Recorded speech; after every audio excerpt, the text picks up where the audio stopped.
Well, it's such an important discussion that I had with Andrew Russell from the chairperson of the Canegrowers Association yesterday, because it involves Hulett Tongaat, at risk 14,000 jobs. That's at the farm worker level, the cane worker level. Then, of course, you have the suppliers as well. And during our discussion yesterday, Andrew mentioned that they're going to be having a meeting with the business rescue practitioners and I'm sure some other interested parties. And I said I would like to speak to them again once that meeting has happened.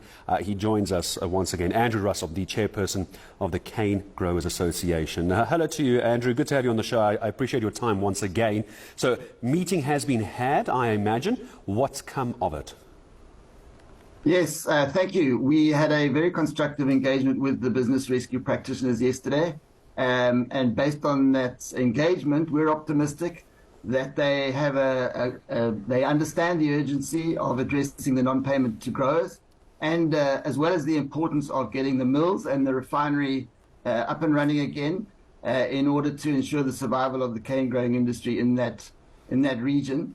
But the meeting also highlighted the magnitude of the task that they have, and we're of the opinion, together with them, that it's really going to be necessary for government to get involved to make sure that we can survive the short-term issue that we have for the remainder of the season. We're going to need additional funding and additional intervention from government.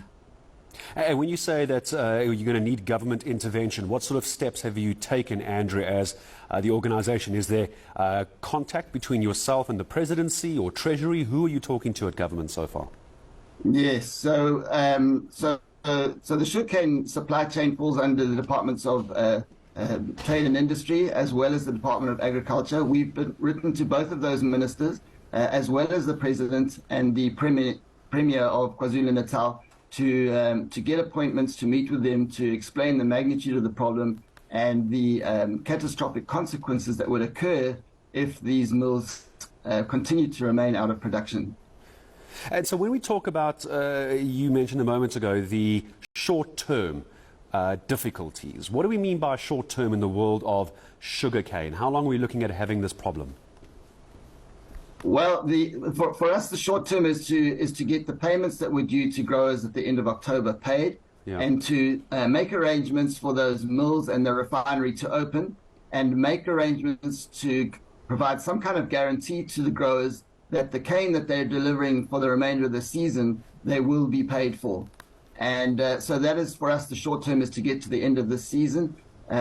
We also need to make provision for the necessary off-season repairs to those mills so that they're able to open up again next year.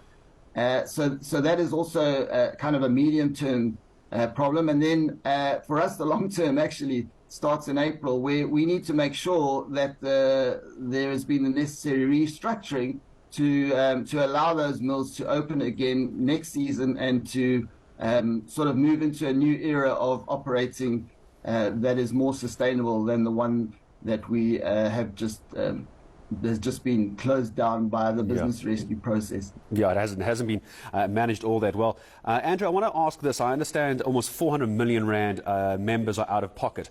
That's how much they're out of pocket at the moment. It's going to affect livelihoods, it's going to affect jobs, it's going to affect people's daily living as well. Help me understand, what is the actual problem? I say this off the back of an interview yesterday where Hulett Tongaat, Mozambique, Botswana and Zimbabwe are absolutely fine. We're told there are no problems there. So what happened in South Africa?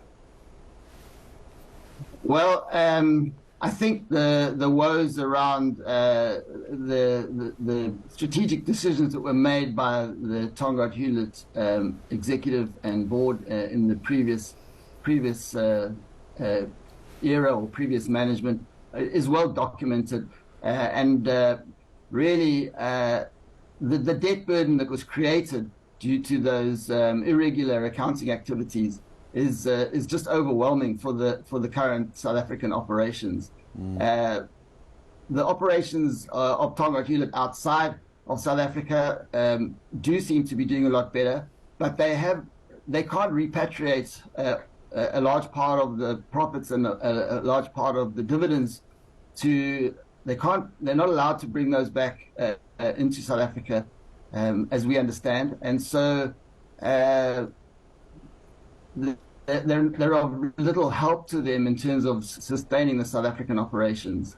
And that's a real shame considering how many people's jobs are on the line as well. Andrew, I appreciate you following up with us again after speaking to us yesterday at that meeting, sounding like it's going to be fairly positive. But as Andrew Russell is the chairperson of the Canegrowers Association, saying that the President and Cabinet also will need to intervene. It is an incredibly important sector of our country. We cannot have thousands of jobs on the line. But once again, it's big business, decisions being made at the top that then eventually trickles down and causes this kind of chaos. All right, we're heading up to 29 minutes after 6. The Proteas in Pakistan